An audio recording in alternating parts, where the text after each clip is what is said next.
Well, I got called out to do a consultation for an avocado tree that's been behaving strangely, to say the least. And so I'm out here now. I'm in the beautiful city of San Francisco. It's a real beautiful view. And I'm out here at Mark's house. That's Mark. Say hi to the world, Mark. Howdy world.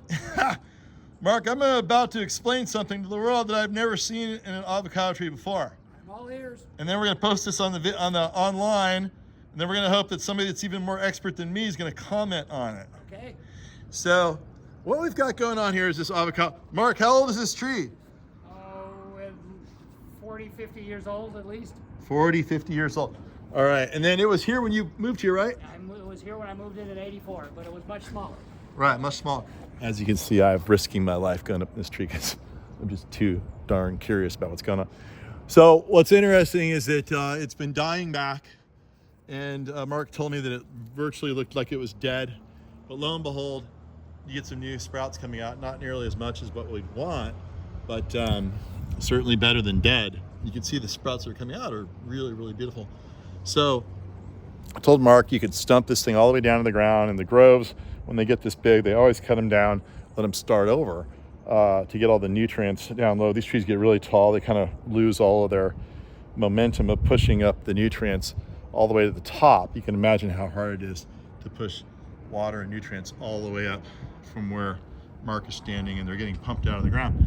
So what I'm recommending is not a full stumping, but a partial stumping. We're gonna cut this thing down to the main scaffold of the tree, probably like down to like a third, but I really like the structure because it's so fun to climb on. It looks good, but right now it's probably 35 feet tall, which is bigger than what you need. And the theory goes that all of this growth and energy that's coming up here will get concentrated further down, and we will also determine what's live and what's dead that way by seeing what sprouts and what does not. Some of these limbs out here are totally dead. But the most interesting thing, and the reason I climbed all the way up this tree and risked my life, is I'm seeing something I've never seen before.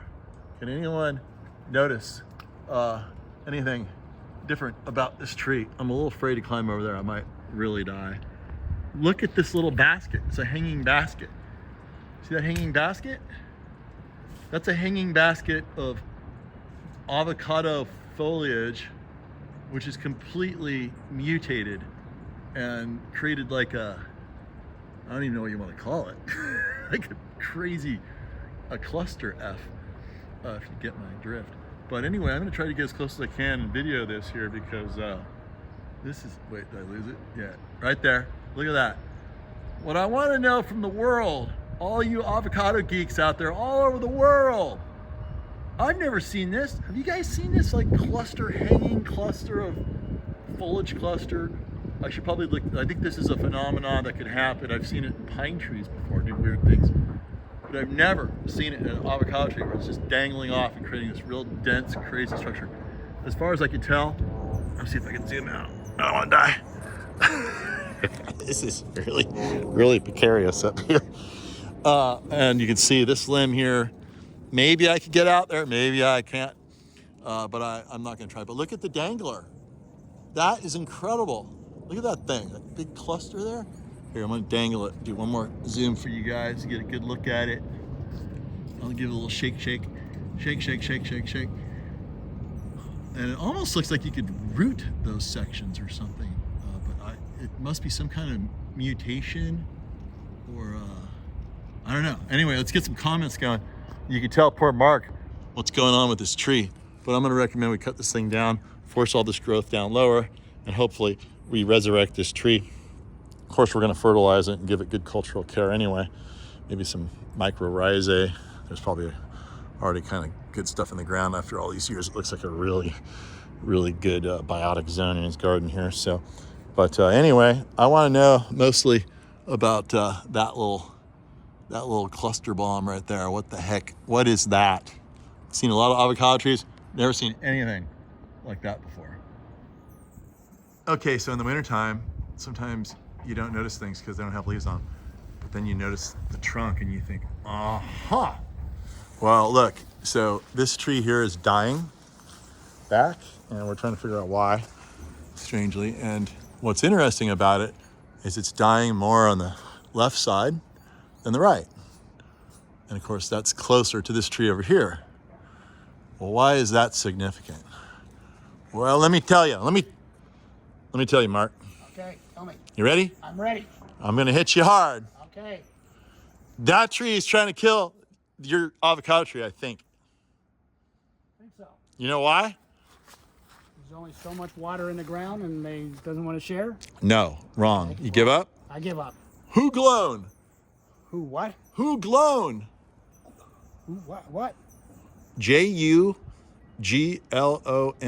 Who glown? Okay. That is a chemical that the Juglon's walnut tree emits all around it, and I think in its roots and everything else, to discourage competition around it. And it's fatal to a lot of plants, actually. So it's a known fact that there's a lot of plants that just won't grow well, or if at all, next to a walnut. And so that's theory number one as to why. But what's weird is how it went on for so long, and they cohabitated with each other, and now and only now is it behaving this way. But I don't understand why that side was. It's also more shaded on that side, so that might be part of the dieback. Here grows that way towards the sun. Yeah.